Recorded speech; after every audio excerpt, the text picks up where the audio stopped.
Qur'ana mau'izatan wa nuran wa hudan wa rahmah. Wassalatu wassalamu ala sayyidina Muhammadin nabiyir rahmah wa syafi'il ummah wa kasfil ummah wa ala alihi wa ashabihi ma damatil ayyam ila yaumil qiyamis sa'ah. Amma ba'du. Qala Allah ta'ala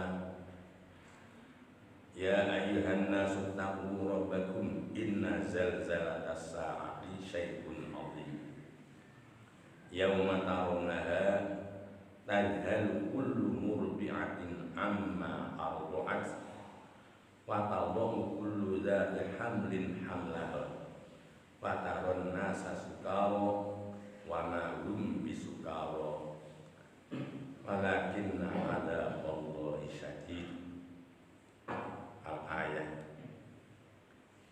Para jamaah sholat subuh di Masjid Ainul Yakin yang kita muliakan, yang berbahagia, alhamdulillah kita masih dipertemukan di bulan yang amat agung, yakni bulan Ramadan, bulan untuk memanen pahala sebagai bekal kita nanti di hari kiamat. Karena itulah kesempatan baik ini mari kita gunakan sebaik-baiknya, karena kita tentu semua percaya bahwa kita tentu akan mengalami kematian. Itu semua orang, tidak ada yang terlepas dari itu. Di samping itu, orang meninggal tentu akan dibangkitkan kembali di hari kiamat nanti. Dan hari kiamat itu sendiri di dalam firman-firman Allah di dalam Al-Quran seperti idza zulzilatil ardu zilzalaha wa akhrajatil ardu athqalaha, ketika bumi sudah diguncang dengan guncangan yang kuat, wa akhrajatil ardu athqalaha, dan bumi sudah mengeluarkan semua isi-isinya, termasuk orang-orang yang telah meninggal dan dimakamkan dalam kubur, dikeluarkan kembali, hidup kembali. Hidup kembali itu artinya akan memperoleh balasan amal ibadah yang pernah dilakukan ketika di dunia ini. Karena ya, dunia adalah mazra'atul akhirah, untuk menanam atau ya menanam untuk tanaman untuk hari akhir, menanam atau menabung untuk hari akhir. Itu banyak Al-Quran mengatakan bahwa hari kiamat itu hari yang amat dahsyat. Oleh karena itu, pada pagi hari ini materi yang akan saya sampaikan adalah amalan-amalan yang akan membantu kesulitan-kesulitan kita di hari kiamat nanti. Ya, karena hari kiamat itu hari yang amat sulit tentunya apabila tidak punya bekal apa-apa. Bekal yang dipersiapkan ketika di dunia tidak ditanam dengan baik sehingga tidak bisa ngunduh hasil tanamannya. Itu tentu akan mengalami kesulitan-kesulitan yang amat berat. Ya. Inna zalzalatas sa'ati syai'un 'adzim. Ya. Guncangan-guncangan atau dahsyatnya kiamat adalah syai'un 'adzim, sesuatu yang amat berat, yang amat berat.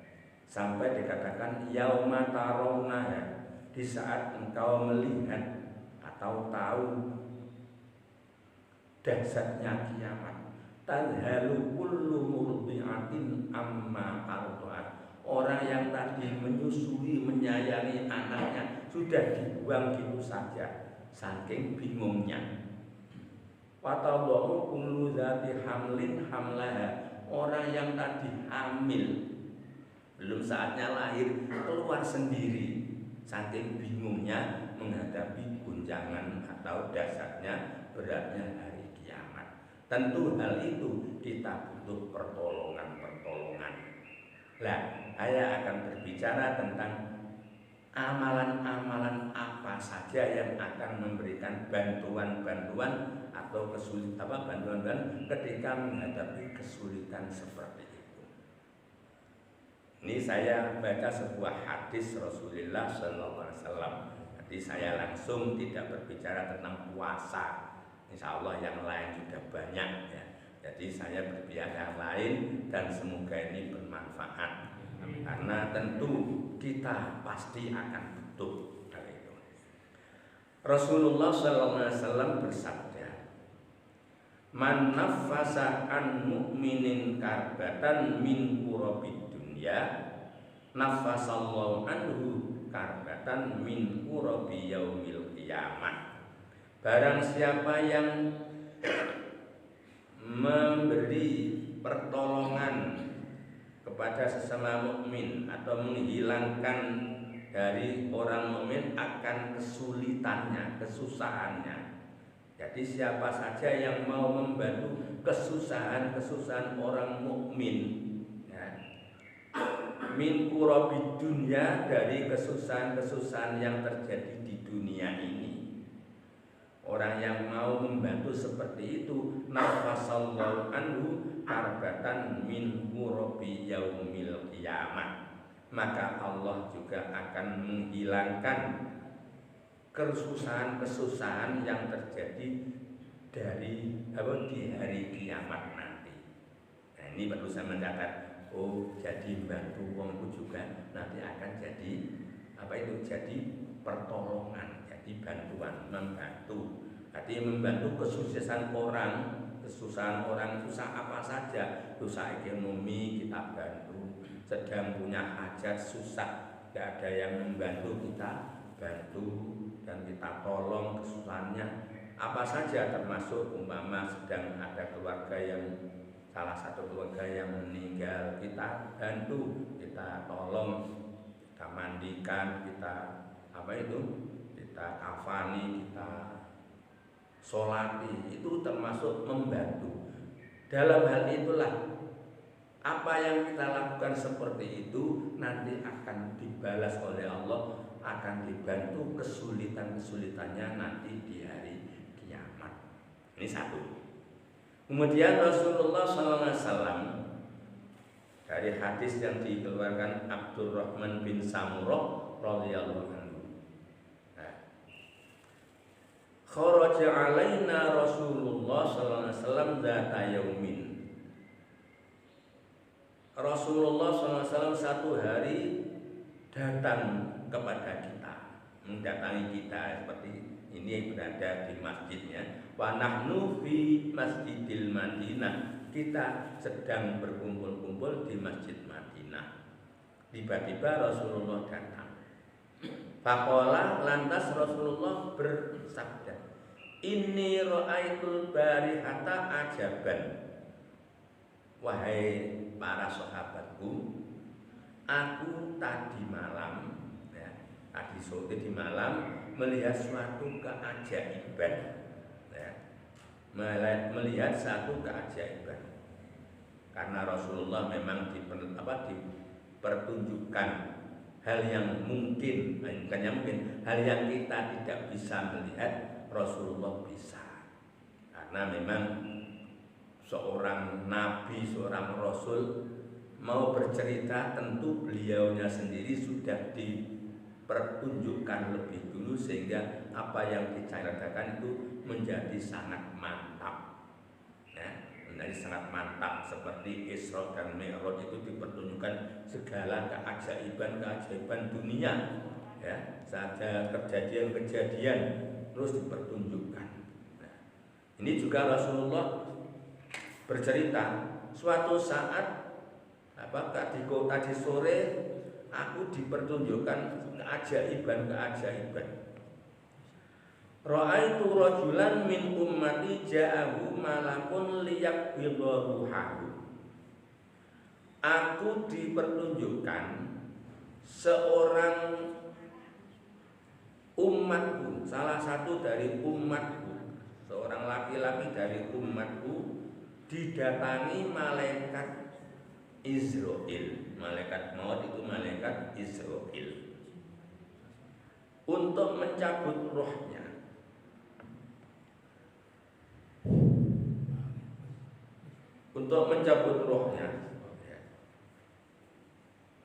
Faja'a bidawa'in yudawihi. Lantas datang lagi seorang malaikat membawa obat. Ya. Jadi Rasulullah bercerita, aku tadi dipertunjukkan suatu keajaiban, yaitu ada salah satu umatku yang didatangi malaikat maut untuk mencabut rohnya. Tapi tiba-tiba datang malaikat lain membawa obat. Nah, cara ini bawa pil, karena sedang sakit, membawa obat. Kemudian malaikat itu mengobatinya. Ternyata sembuh. Faraddahu anhu. Lantas malaikat yang mengobati tadi mengusir malaikat maut. Nah ini, jadi pertama tadi membantu seseorang akan membuat keringanan ketika menghadapi pekewuh, nek cara Jawane. Tahu pekewuh sampean? Ya, kesusahan, kesulitan yang dialami ketika di alam akhirat. Kemudian obat tadi, malaikat satu akan mencabut rohnya, datang malaikat lain bawa obat, diobati, sembuh. Akhirnya malaikat yang akan mencabut rohnya pulang kembali lagi, tidak jadi mencabut rohnya. Nah, ini juga memberikan gambaran bahwa qadha dan qadar yang harus kita yakini itu memang ada. Kita yakin adanya qadha dan qadar. Qadha itu ketentuan, qadar yang wujudnya nanti. Lah, qadha itu ada yang istilahnya mubrom, ada yang istilahnya mu'allaq, nek cara wong ahli tauhid. Mubrom itu pasti terjadi, tidak bisa tidak. Tapi mu'allaq tentunya juga terjadi, tapi dengan tergantungkan sesuatu. Orang ini saatnya akan mati, namanya akan wafat, akan meninggal. Tapi kalau mau berobat ditunda kematiannya. Nah, itu ditunda kematiannya. Tapi kalau dibiarkan akan datang kematiannya. Nah, ini kita tidak tahu. Yang qadha, yang mubrom dan yang mu'allaq itu semuanya dirahasiakan. Barang yang rahasia. Karena itulah orang sakit tetap harus berobat. Adapun nanti setelah berobat kok masih tetap datang kematian, berarti memang ketentuannya saat itu. Ini nanti walaupun berobat karena ini sudah pasti akan meninggal. Tapi kalau ada yang lain, ini kalau mau berobat akan sembuh, tidak jadi itu juga. Semuanya itu adalah hal yang rahasia. Nah ini, jadi itu satu. Apa itu? Yang kedua, tadi yang pertama tadi membantu, yang kedua adalah berobat. Karena tidak tahu antara ketentuan yang pasti dan yang digantungkan sesuatu. Nah, kemudian yang ketiga, Ro'aitu, Rasulullah mengatakan, wa ro'aitu rajulan min ummati qad busita alaihi adzabul qabri faja'ahu wudu'u fastanqadhahu min dzalika. Aku juga dipertunjukkan salah satu umatku itu sudah dikepung azab kubur. Azab kubur sudah mengepung, sudah akan mengadab dia. Tapi karena dia punya amalan, ya, punya amalan yang bisa menyelamatkannya, waja'ahu wudunya datang, kemudian lantas menyelamatkan dia. Nah ini, jadi wudu juga akan memberikan pertolongan. Karena itu kalau bisa, seberapa mungkin kita kalau bisa itu daimul wudu aja kalau bisa. Kalau tidak bisa ya paling tidak lebih banyak sucinya daripada hadasnya, paling tidak. Karena itu nanti akan membantu ketika datang azab kubur, ia akan menyelamatkan. Jadi amalan-amalan wudu itu ternyata juga akan memberi pertolongan ketika menghadapi azabnya kubur tadi. Terus Rasulullah juga menyatakan, wa ra'aitu rajulan min ummati qad tawsat usyayatin faja'ahu dzikrullah fakhallasu min bainihim. Aku juga dipertunjukkan salah satu umatku sudah dikepung oleh setan-setan, ya, ingin dijerumuskan ke dalam neraka, yaitu digoda untuk ikut kepada mereka, para setan. Tiba-tiba ada faja'ahu dzikrullah, datanglah zikir kepada Allah.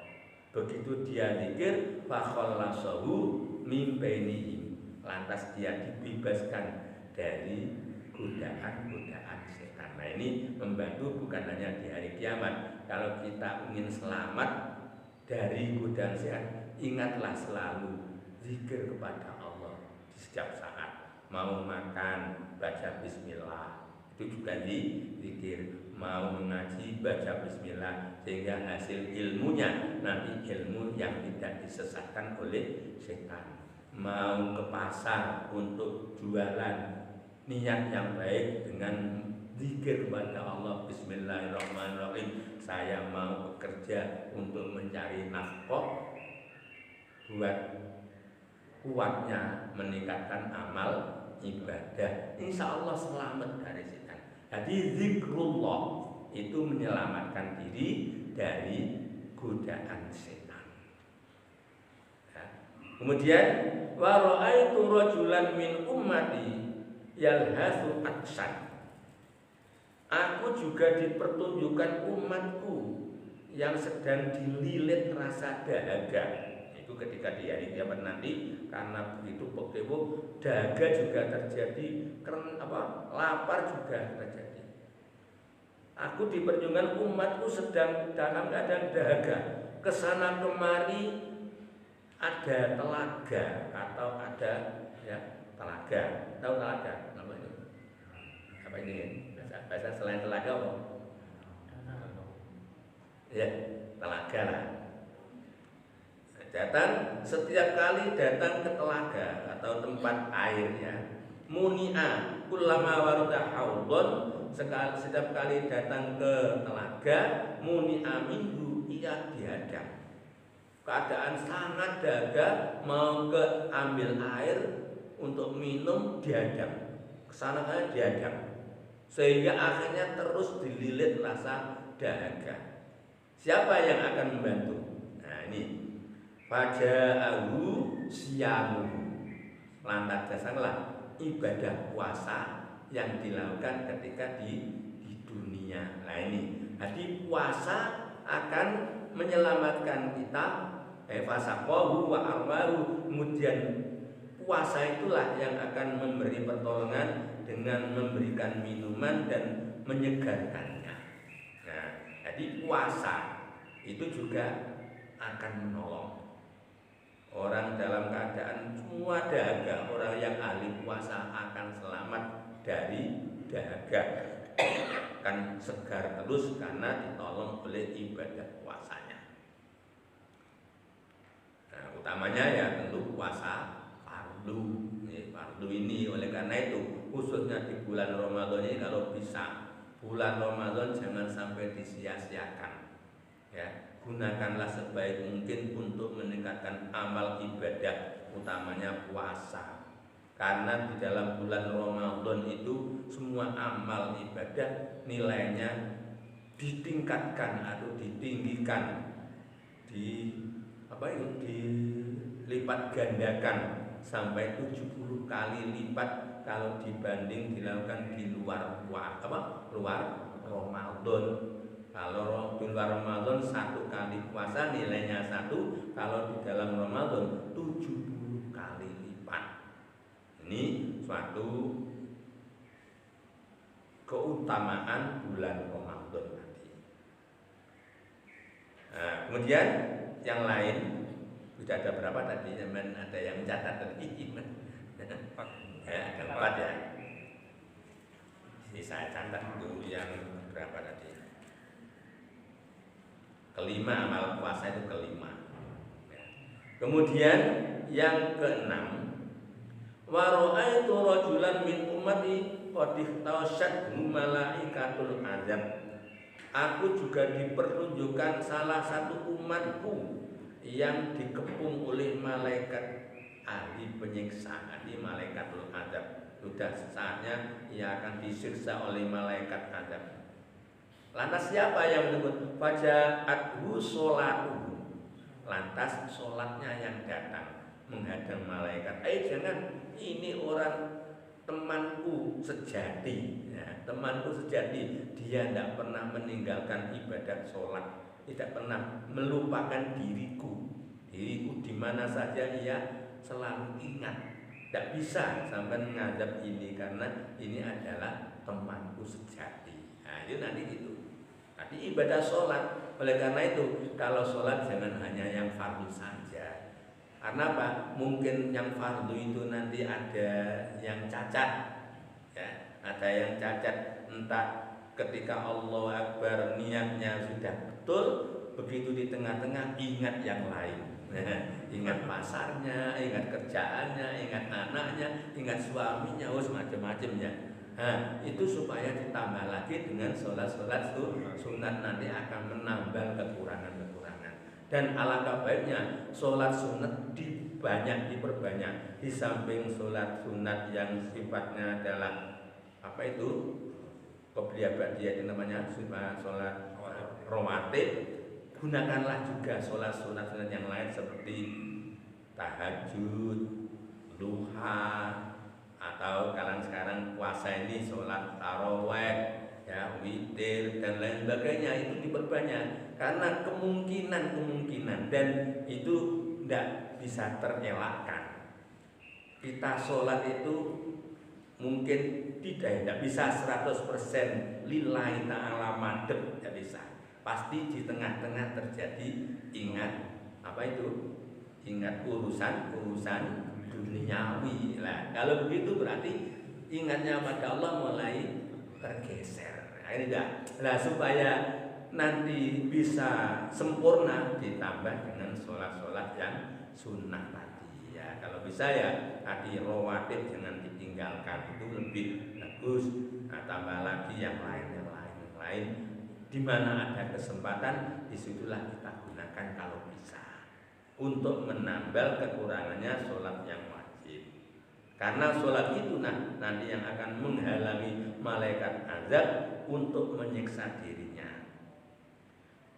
Kemudian ada lagi, wa ra'aitu rajulan min ummati wan nabiyuna filakon kullama dana min halqatin taraduhu fajahu intisalu minal janabat fa ajlasahu ila jambi.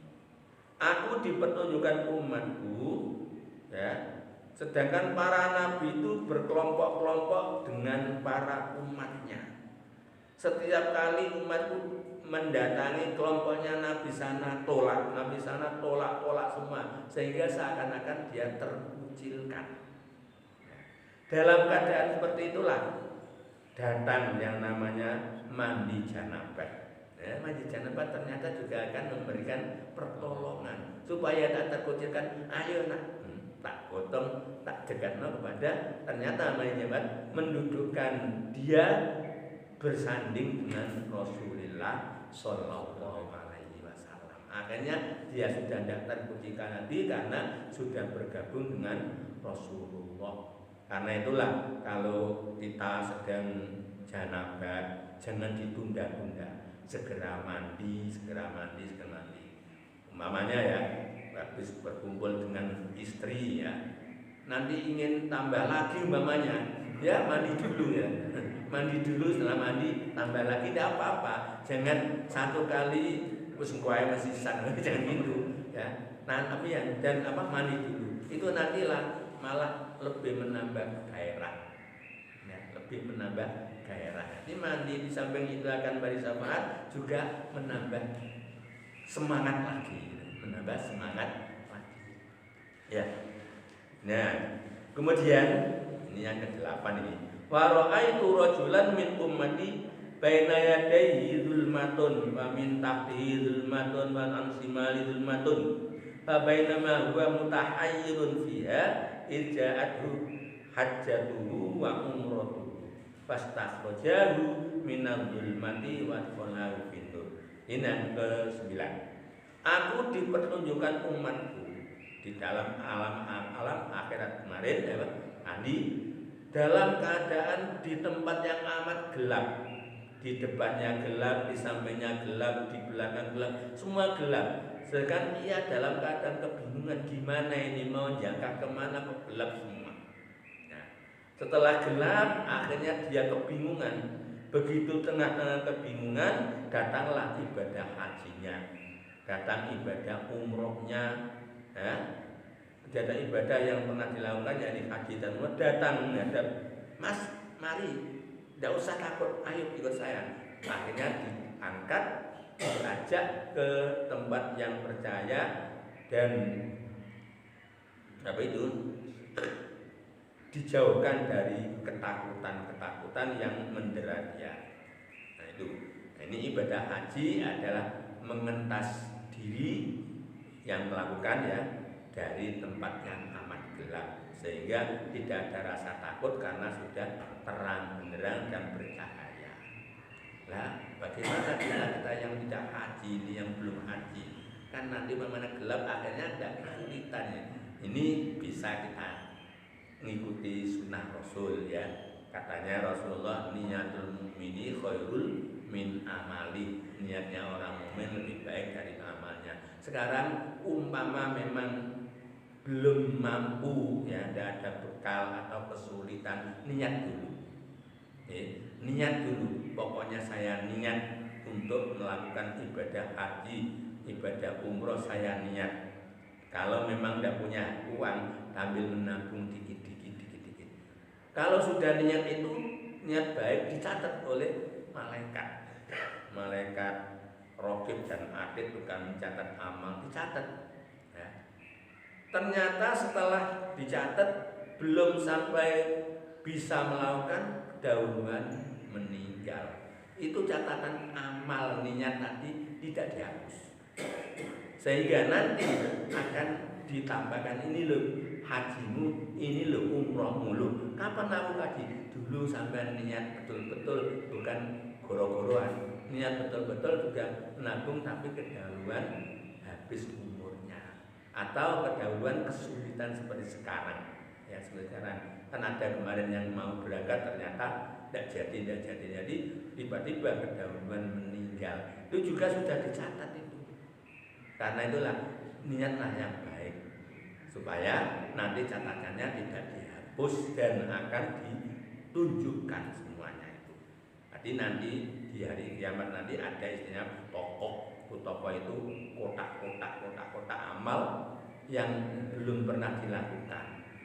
Nah, tapi ketika di dunia itu memang sudah diniatkan, tidak kecapean, itu nanti akan dikembalikan. Dulu niatmu haji ini dulu niatmu zakat, ini dulu niatmu sedekahmu, tapi tidak pernah kelaku terlaksana karena sampean tidak bodoh pokoknya ya, tidak punya apa-apa, tapi sampean niatnya bagus. Oleh karena itu ya, kata seorang ulama, manusia itu ada 4 kelompok. Kelompok alim kaya. Nomor 1 kelompok alim dan kaya. Nomor 2 kelompok alim tapi melarat. Kemudian nomor 3 kelompok bodoh kaya. Yang keempat kelompok bodoh melarat. Melarat. Kelompok alim kaya tentu keinginannya, kekayaannya dibuat untuk ditasarufkan untuk yang baik. Ya, dibuat sedekah, dibuat li'i'lai kalimatillah, dibuat bantu masjid dan lain sebagainya, dibuat membantu orang yang tidak mampu untuk supaya bisa mengaji dengan baik dan lain sebagainya. Tentu niatnya gitu dan dilaksanakan karena memang ada kekayaannya. Ini bagus, tentu adalah amalan-amalan yang bagus. Kemudian yang kedua kelompok alim tapi melarat.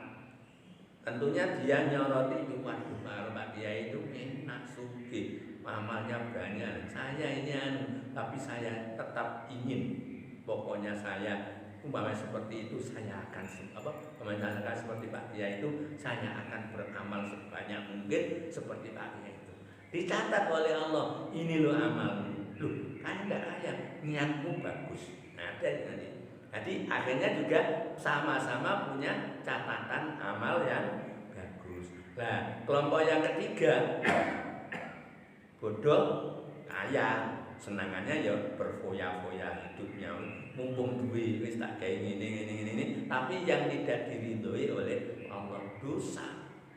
Nah, yang bodoh tapi melarat, melihat orang yang bodoh yang kaya senangnya, waduh, nah aku ini kaya kayak Pak Ibu ini seperti itu ya, nonton ya kan, ya minum ya segala, pokoknya foya-foya supaya nikmati hidup ini. Akhirnya dia tidak punya apa-apa, tapi dosanya sama dengan yang kaya yang bodoh tadi ya. Ini kelompok manusia itu seperti itu. Nah, tidak kembali kepada amal-amal yang membantu. Jadi haji dan umroh mengeluarkan, membebaskan diri dari kegelapan, dimasukkan di tempat yang bercahaya. Kemudian yang kelanjutannya, wa ra'aitu rajulan min ummati yukallimul mu'minin fala yukallimunahu. Aku juga dipertunjukkan umatku, ya, umatku, orang-orang mukmin sama berbincang-bincang. Nanti sampean jagungan karo kanca enak-enak, seneng-seneng ngomong-ngomong yang bagus-bagus. Dia mau gabung tolak, tidak diajak, didiamkan saja, jarno ibu jarno. Seakan-akan ya seperti tadi dikucilkan tadi, tidak diperhatikan sama sekali. Faja'atu silaturrahimi, kemudian datanglah ibadah yang namanya silaturrahim. Tadi nyambung sanak keluarga. Fakhollasahu wastakhrujnya.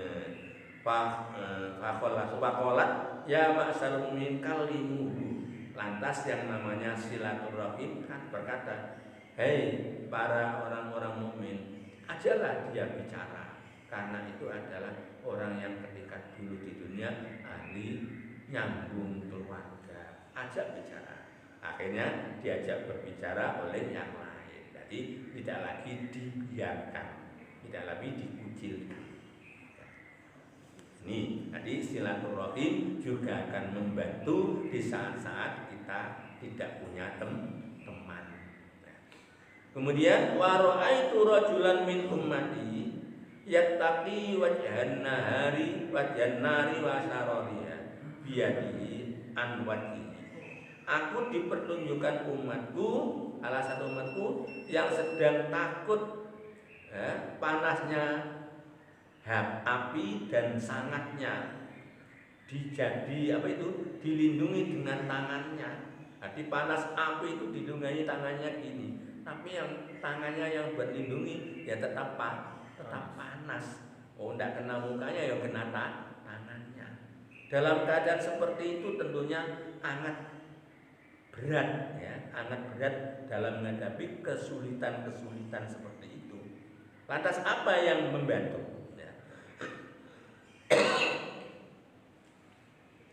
Faja'athu shadaqatuhu.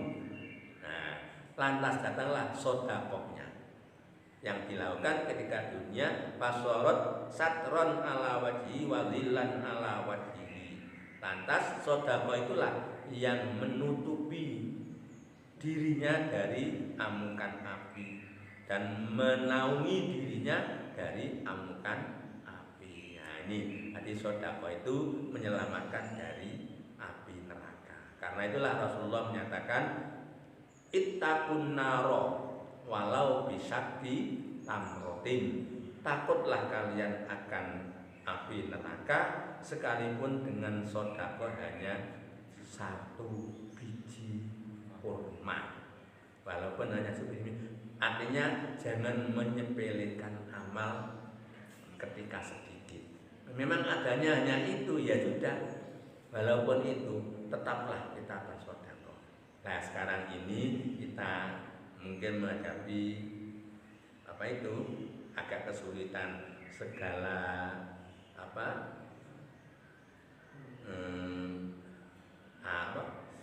segala pangan ini agak mahal, utamanya minyak goreng mahal, bahkan yang lainnya juga ikut mahal. Yang tadinya ingin sedekah sekarang mungkin agak terganggu, hanya sedekah ya apa wong gitu kowe angel ini kan tidak. Tapi jangan surut niatnya sedekah walaupun sedikit, utamanya membantu orang atau membantu orang yang sedang berpuasa untuk memberi memberi takjil orang yang berpuasa walaupun sedikit, jangan surut sekalipun keadaan sulit. Karena apa? Rasulullah dalam pidatonya barang siapa yang melakukan amal sunat atau melakukan amal wajib, maka pahalanya akan dilipat gandakan sampai 7 kali. Dan barang siapa yang memberi takjil atau buka orang yang berpuasa, ia akan diselamatkan dari api neraka dan akan diberi pahala sebanyak pahalanya orang yang diberi takjil tadi. Nah, ini pentingnya. Jadi akan diberi pahala sebanyak orang yang diberi takjil. Kalau yang diberi takjil bukan hanya 1, 2, 3 sampai 10 orang, walaupun masing-masing 1 kurma umpamanya, itu nanti pahalanya juga akan diberikan kita yang memberikan seperti apa yang dilakukan oleh orang yang berpuasa tadi. Nah, ini kesempatan bagus ini. Karena itulah walaupun sekarang agak sulit, tapi tidak usah surut niat baiknya dan tidak usah ragu, Allah pasti akan mengganti. Karena bulan puasa, bulan Ramadan, Allah meningkatkan atau menambah rizki orang-orang mukmin. Nah, kemudian kelanjutannya, wa ra'aitu rajulan min ummati qad akhadat huzabaniyah min kulli makanin. Aku juga dipertunjukkan umatku yang dikepung atau dibawa, diazab oleh malaikat Zabaniyah dari segala penjuru. Jadi malaikat Zabaniyah sudah mulai akan mengamuk ya, ngamuk. Ini orang nakal, ini ngamuk. Malaikat Zabaniyah dikepung dari segala penjuru. Apa lantas yang menyelamatkan? Faja'ahu amruhu bil ma'ruf wa nahyu 'anil munkar fastangqadahu min aidihim. Kemudian datanglah amalan yang berupa amar ma'ruf nahi munkar, mengajak kebaikan, melarang kemungkaran. Nah, ini tingkatannya tentu beda. Kalau kita ya mungkin kepada anak-anaknya, dengan ini ayo kita sholat, ayo kita ngaji, mumpung jangan lakukan itu berdosa dan sebagainya. Nah, kalau yang seperti terang-terangan di jalanan sana, yaitu tugasnya para aparat ya. Paling tidak kalau kiainya ya mengingatkan dengan diberi peringatan-peringatan yang sifatnya mengajar, sifatnya mendidik. Nah, kalau pemerintah yang bisa melarang orang itu atau itu pemerintah. Nah, kita amar ma'rufnya pada siapa? Setidaknya yang pada keluarga dan anak-anak.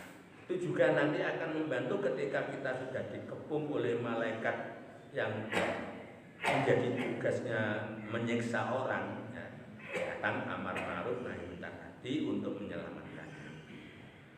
Dan di samping itu wa adkhalahu ma'a malaikatir rahmah, dimasukkan atau diberikan kepada ini orang ini bagus ini kok mau diazab, dikumpulkan dengan malaikat rahmat, ya, dikumpulkan dengan malaikat rahmat sehingga ia menjadi selamat. Kemudian warawaitu rajulan min ummati jasian ala rubatai bainahu wa baina rabbihi hijabun fajahu hasanul khuluqihi fa akhadha bi yadihi wa qalau ala rabbi. Aku dipertunjukkan umatku, dia dalam keadaan berjalan dengan apa itu? Dengan lututnya. Nek cara wong Jawa jengkeng. Jalan di apa? Dengan lututnya. Ya. Tapi menuju kepada Allah di depan ada tabir, jadi tidak bisa, ya, karena ada hijabnya, tidak ada aling-alingnya. Lah, karena dia tidak ingin menuju pada Tuhannya, tapi terhijab sampai pelakunya jalannya ngesot seperti tadi. Tapi dengan demikian kesusahan juga. Akhirnya datanglah yang namanya hasanul khuluq. Husnul khuluq itu baik budi pekertinya kepada sesama manusia. Nah, budi pekerti yang baik itu ternyata juga amalan yang akan membantu kesusahan ketika kita akan menghadap kepada Allah, dibantu akhirnya dibukalah tabirnya oleh husnul khuluq tadi dan dihadapkan kepada Tuhannya. Nah, besok di akhirat itu, ya, nikmat yang paling besar itu bisa melihat zatullah, ya, melihat zatullah itu nikmat yang paling besar. Dan hal itu tidak semua orang bisa, ya. Ada yang tidak bisa sama sekali, ada yang bisanya setahun sekali, ada yang bisanya udah lama-lama juga ada yang setiap saat ada, tergantung apa itu amaliannya ketika di dunia. Kemudian yang selanjutnya wa ra'aitu rajulan min ummati qad khiffat mizanu. Aku juga dipertunjukkan umatku yang amal baiknya timbangan amal baiknya itu ringan, sehingga dikalahkan dengan timbangan amal jelek. Dalam keadaan itu kebingungan, waduh kok gini nih, gimana ini, pasti akan mengalami azab. Dalam kebingungan seperti itu, ya, faja'ahu afratuhu, kemudian datanglah anaknya yang meninggal masih kecil, ya, anak yang meninggal masih kecil. Fasakulat mawazinu, ternyata itu akan menambah timbangan amal baik sehingga amal baiknya menjadi berat. Jadi anak kecil yang baru lahir kok meninggal, ternyata itu juga celengan. Karena itu di dalam doanya, ya, di dalam doa orang yang meninggal, ya, yang kan Allahumma fir lahu kan gitu, ya. Tapi kalau anak Allahumma ij'alhu faraton li abawayhi wa zukhron wa apa tadi? Wa zukhron. Nah, saya lupa, ya, karena biasanya tidak dilakukan ini.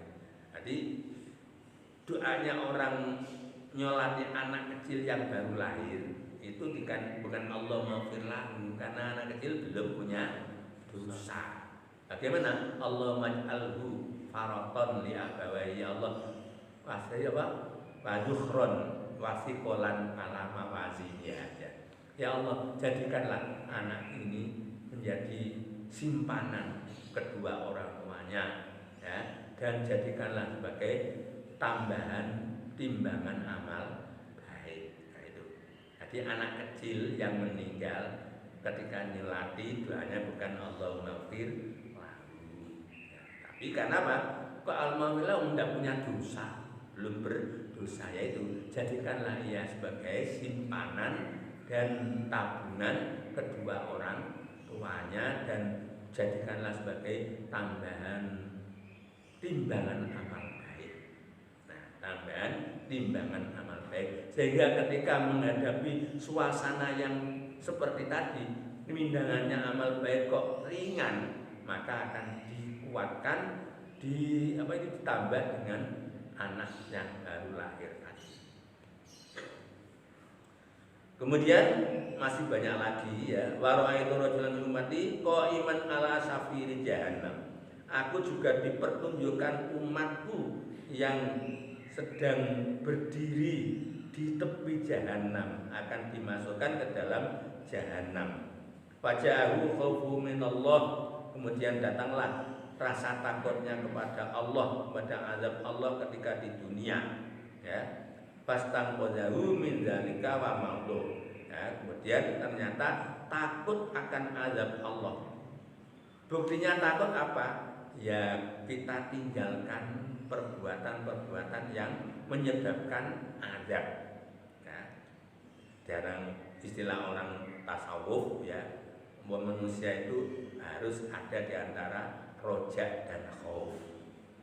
Roja itu berharap akan rahmat Allah, khauf takut akan azab Allah. Nah, kalau roja niku akan meningkatkan amal ibadah, berharap untuk memperoleh ridho dan rahmat Allah, tentu disertai dengan peningkatan amal ibadah. Kalau khauf, ya, khauf itu takut akan azab Allah, tentu disertai dengan menjauh dari larangan-larangan Allah, menjauh dari kemaksiatan-kemaksiatan. Nah, itu nanti juga akan menolong. Jadi khauf dari azab Allah juga akan menolong kepada kita yang bisa melakukan itu. Karena itulah kalau malam bangun terus beristighfar, mohon ampun, kalau bisa sambil meneteskan air mata, itu pun nanti akan membantu kesulitan-kesulitan ketika berada di alam akhirat nanti. Saya kira itu saja yang saya sampaikan, semoga ada guna dan manfaatnya. Nah, semoga kita bisa, beberapa yang saya sampaikan ini mungkin ada salah satu yang diingat, kalau bisa itu dilakukan ya. Katakanlah besok mumpung puasa ya, walaupun sedikit itu lebih baik ya, itu terus diamalkan saja, insya Allah nanti juga akan menyelamatkan ya. Utamanya bantu tadi, menolong kesulitan sesama kaum muslimin. Wallahu ta'ala bisawabih. Bismillahirrahmanirrahim. Allahumma shalli ala Muhammad. Allahumma fa'na bima 'allamtana wa 'allimna ma yanfa'una. Allahumma salli nabiyyin wa akhlul muslimin wa ilhamal wa nabiyyin bi rahmatika ya arhamar rahimin. Sallallahu alaihi wa sallam wa ala alihi wasallam. Assalamualaikum warahmatullahi wabarakatuh.